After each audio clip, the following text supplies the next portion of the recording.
呢啲咁靚嘅蛋糕係由一位住喺 Halifax 嘅香港人整嘅，佢個名就叫做 Eric， 喺香港咧已經做開烘焙㗎啦。2年前咧佢就去咗 Halifax 重新起步，建立自家品牌，逐漸打出名堂。連 CBC 咧都訪問過佢。早排咧我就去咗 Halifax， 有機會咧同佢做個訪問。由零開始，一腳踢，乜嘢都要自己做，當然就唔容易啦。Eric 到底係點樣堅持落去嘅呢？有乜嘢創業 tips 同埋心得呢？一齊聽下佢點講。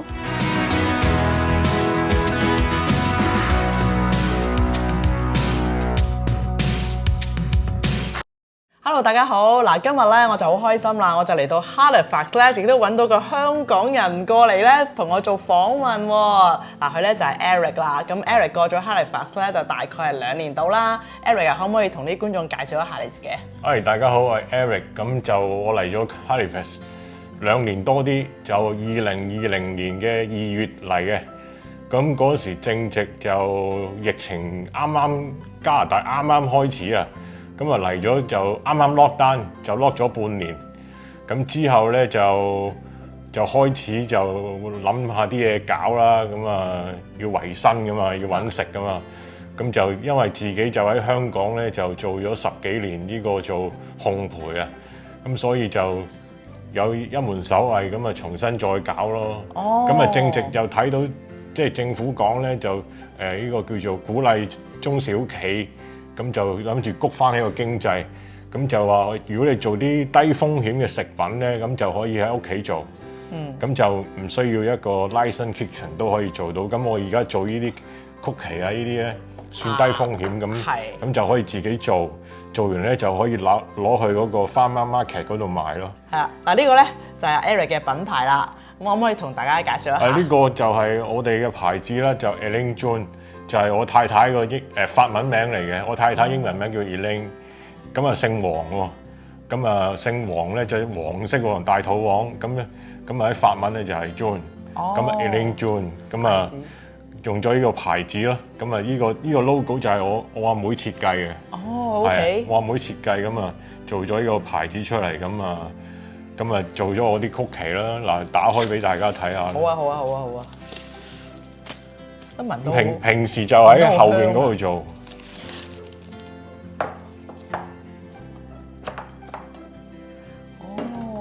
哇，好靚喎，好精緻啊！嗱，俾你聞下啦。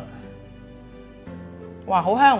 試下。牛油味。試下，好重香牛油味啦！哇，一盒有幾多個啊 ，Eric？ 大約21至23塊左右啦。OK， 咁有啲咩味道咧？佢有一隻牛油。係。咖啡係同埋綠茶，係啦，好，我要試下個咖啡味先。咖啡你要聞下先，係就好似飲咖啡一樣。你要聞下先。係啊，哇！聞到都即刻想食㗎啦。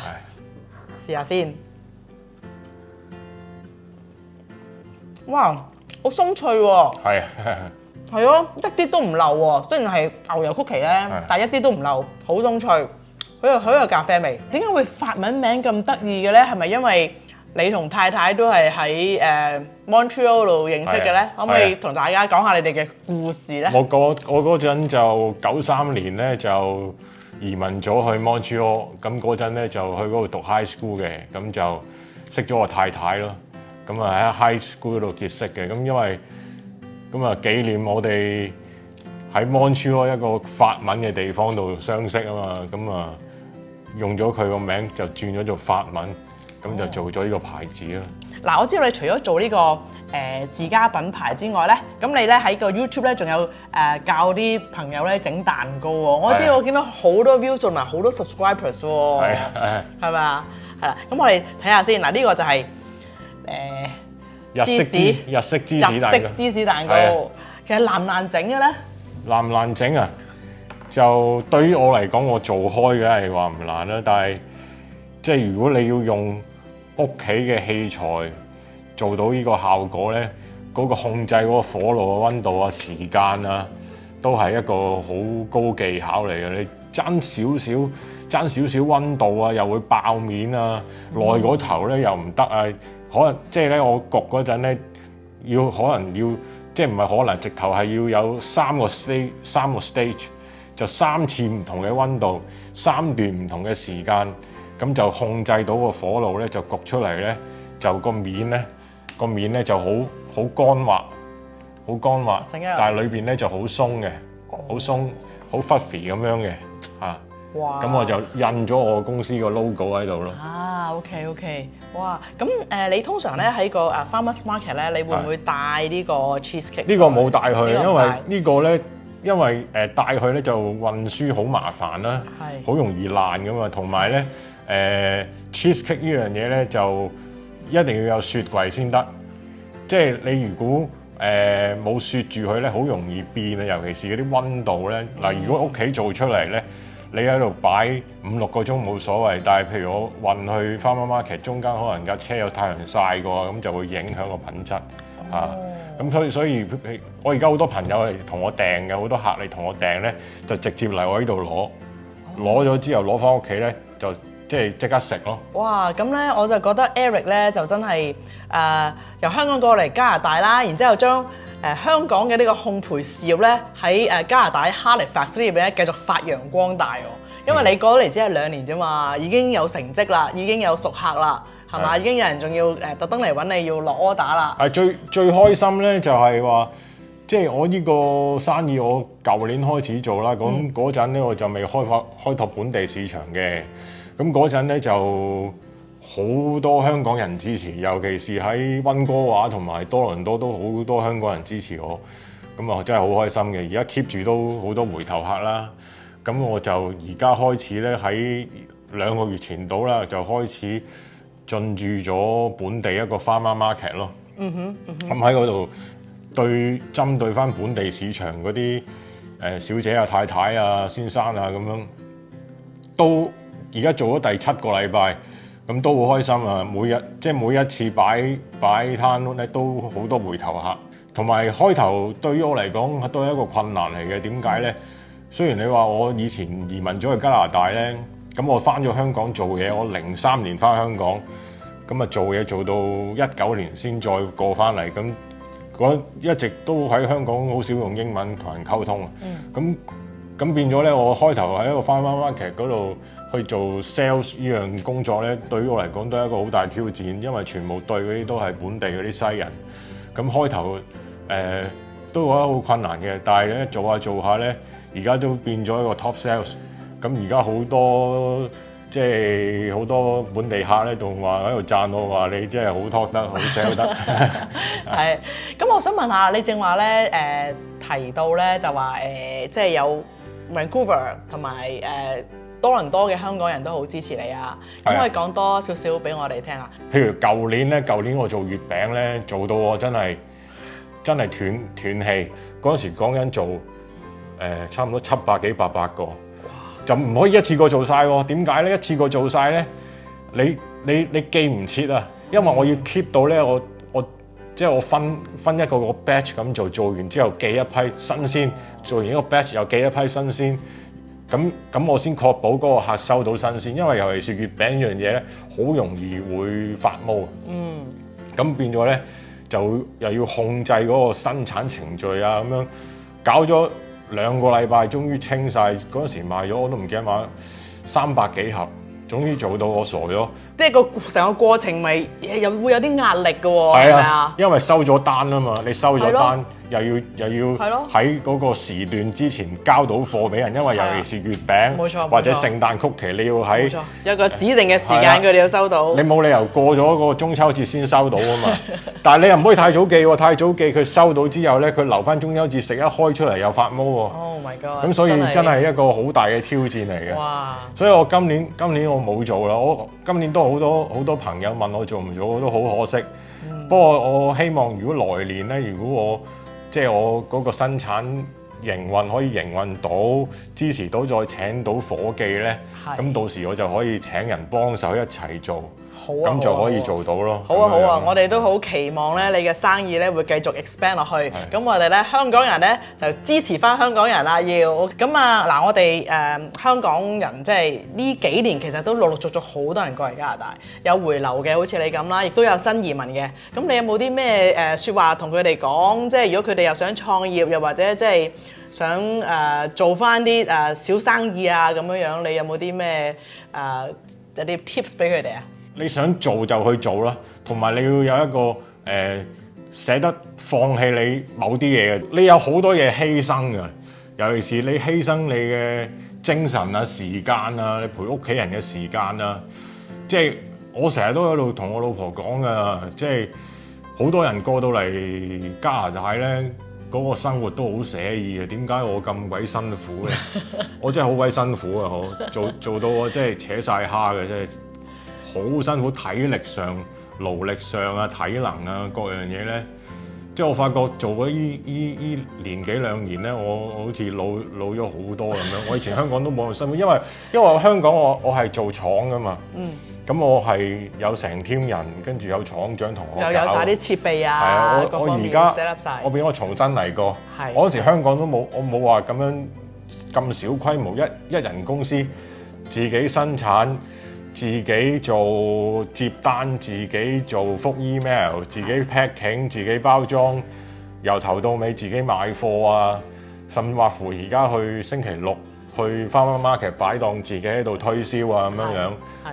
不過即係你，我仍然抱住一個好樂觀嘅心態，就係話覺得佢遲早有一日咧會越嚟越見到個成效咯。即係好似我當日我啱啱開始嗰陣，我都唔知道原來我可以開拓到本地加拿大嘅香港人市場，都開拓到咁多喎，甚至乎好多美國嘅人都嚟支持我喎。咁所以我而家準備再下一城咯，希望可以即係做到本地西人市場咯，咁樣樣咯，係啊。我相信你一定得嘅，係因為我試過你嘅曲奇餅啦嚇，咁即係我亦都睇到即係你喺 Farmers Market 即係嗰種誠意啊，咁所以我覺得你一定得嘅，係啊。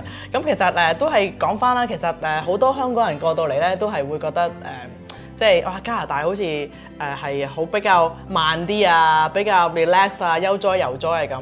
其實我可以話俾你聽咧，其實喺加拿大創業咧，又真係要落手落腳嘅，真係一定要咧好似阿 Eric 話齋啦，有啲犧牲嘅陪屋企人嘅時間啊，又或者係休息嘅時間係咁。因為當你要創業嘅時候，你想做一番成績咧，就必須要落啲苦功嘅。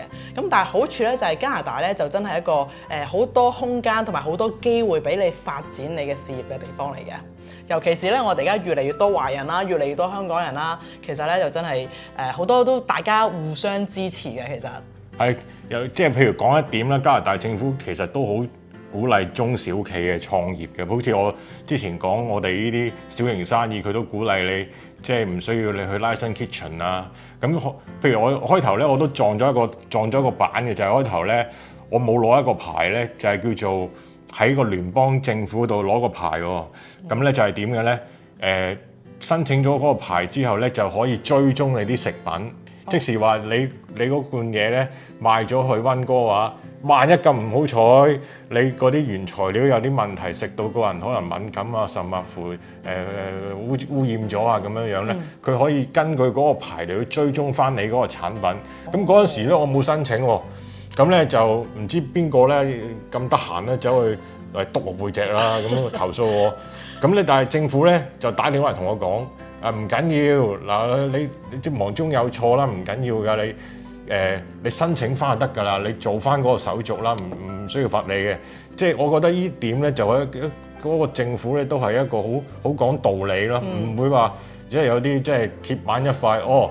即係以前香港食環署嗰啲，你衰咗即刻俾告票你，罰咗你錢先。呢度係講道理咯，呢度 OK 嘅呢度。即係其實佢哋都係知道其實你唔係有心嘅，又或者你係唔知道，咁你所以你冇去申請係嘛？咁所以佢都係一個好善意嘅提點你，然之後唔緊要嘅，你去申請翻係咪？係啦，申請翻咪 OK 咯，咁咪繼續唔緊要你做繼續做啦，咁樣係。係冇錯，好鼓勵嘅。係啊，其實咧我哋呢邊咧好多嘢都要攞牌照嘅，咁咧而且咧你攞牌照耀之餘咧，其實佢背後咧亦都有啲 training 俾你，即係有啲課程啊，或者有啲資訊通訊啊，通知你啊，要點樣去upgrade 你自己啊，或者俾啲行內嘅 update 啊，政府嘅guidelines 啊呢啲。咁其實好多嘢都好透明嘅，其實。係啊。因為除咗我頭先講個牌之外，仲有一個牌就要讀個 course 咯，嗰個叫 Food Handler 咯，就唔知98蚊去讀咗個 course online 嘅，讀咗之後就可以有個考試俾你考噶啦，咁啊即場考，佢有個 cam 對住你，影住你個樣，睇下你有冇出貓咁樣，係咪你咧咁樣，咁你剔做晒嗰個 multiple choice， 咁啊 pass 咗，咁啊俾咗個牌你咯。咁即係嗰個叫做衞生常識咯，知道啲咩細菌啊，有啲咩污染啊，用啲咩清潔劑啊咁樣，考咗個牌之後就可以做呢個食品製作咯，咁樣樣。OK，咁係啦，咁我就覺得其實Eric 其實我都即係好開心啦，即係因為你過到嚟加拿大真係由零開始，係咪？即係人脈又唔多啦，係咪啊？咁即係可以慢慢一步一步咁，而家慢慢即係建立到自己嘅品牌啦，自己嘅事業啦。我之前淨係做香港人市場嗰陣咧，我就香港人物啦，嗰陣時都喺度拓展啦。咁我而家做本地市場咧，咁我就好努力咁樣開拓，即係我自己喺本地社會嘅社交圈子咯。咁識好多本地做生意嘅人啊，或者即係我個女喺本地學校就讀啦。咁我就識好多本地嘅家長，識下佢哋啊，做生意問佢哋嗰啲經驗啊，咁樣大家溝通啊，咁就可以拓展我嘅眼界，識得多啲本地嘅人。我覺得尤其是 Halifax 啦，即係一個唔係好大嘅城市啦，係咪？人口都得40幾萬啫，咁嗰個人脈咧更加重要，係咪啊？因為即係大家都會其實我又識你，你又識佢，咁大家即係呢個以口相傳啦嚇，咁咧你有咁好嘅品質咧，咁啊好快咧好多人就會知道嘅。咁今日咧我就好多謝 Eric 啦，咁啊接受我訪問啦，咁我哋而家咧就開始咧試下佢啲餅咯喎。好啦，多謝 Eric。好啦，飲杯 Eric。多謝大家收睇我嘅 video，subscribe 個 channel， 等你隨時都可以收到最新嘅溫哥華地產資訊同埋最新嘅樓盤資料。下次見啦，拜拜。